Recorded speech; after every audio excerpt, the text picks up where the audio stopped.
अस्सलामुअलैकुम वरहमतुल्लाहि वबरकातुहू। इस्लाम में तहारत का क्या मफ़हूम है और तहारत कैसे हासिल की जाएगी, आज हम इसी सिलसिले में आपको बताएंगे। तहारत का मफ़हूम है गंदगियों से सफाई, और शरीयत में हदस के दूर करने और नजासत को ज़ाइल करने को तहारत कहते हैं। तहारत की दो किस्में हैं। पहली किस्म हदस से तहारत है, और हदस से तहारत का मफ़हूम ये है कि अगर इंसान को हदस अकबर लाहिक हुआ है तो उससे गुस्ल के ज़रिए तहारत हासिल करेगा। अगर किसी को हदस असग़र लाहिक हुआ है तो वो वज़ू के ज़रिए उससे तहारत हासिल करेगा। आपको ये भी बता दें कि तहारत पानी से हासिल की जाएगी, लेकिन अगर पानी का हुसूल मुश्किल हो या पानी का हुसूल नामुमकिन हो या पानी का इस्तेमाल जान के ख़तरे का सबब हो तो ऐसी सूरत में वो तयम्मुम के ज़रिए हदस से तहारत हासिल करेगा।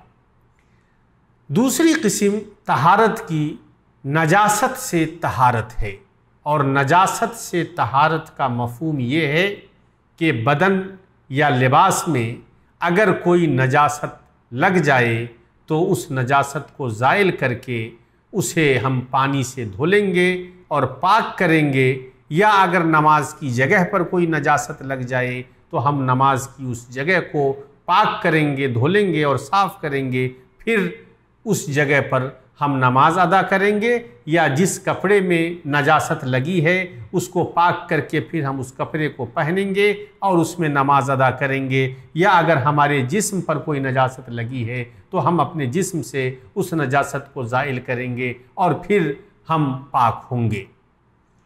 इसी तरीके से हम आपको ये बताना चाहते हैं कि जिन नजासतों का बदनों या कपड़ों या जगह से ज़ाइल करना वाजिब है वो नजासतें हैं आदमी का पेशाब व पाखाना, खून, अलबत्ता थोड़ा सा खून मुआफ़ है। इसी तरीके से वो जानवर जिसका गोश्त खाना हराम है उस जानवर का पेशाब व पाखाना नजिस है, लेकिन इसी तरीके से हम आपको बताना चाहेंगे कि जिस जानवर का गोश्त खाना हलाल है उसका पेशाब और पाखाना पाक है। और नजासतों में से मुर्दार, खिंजीर, कुत्ता, मज़ी और वदी है, अलबत्ता वो थोड़ी सी नजासत मुआफ़ है जिससे बचना मुश्किल हो। मेरे भाइयों, जब मुसलमान सबीलैन से खारिज होने वाली नजासत यानी पेशाब व पाखाना को ज़ाइल करना चाहे तो वो पानी से इस्तिंजा करे या पत्थर या टिश्यू पेपर या उन दोनों जैसी चीज़ों से सफाई करे, और इस तरीके से वो सफाई हासिल करके पाक होगा।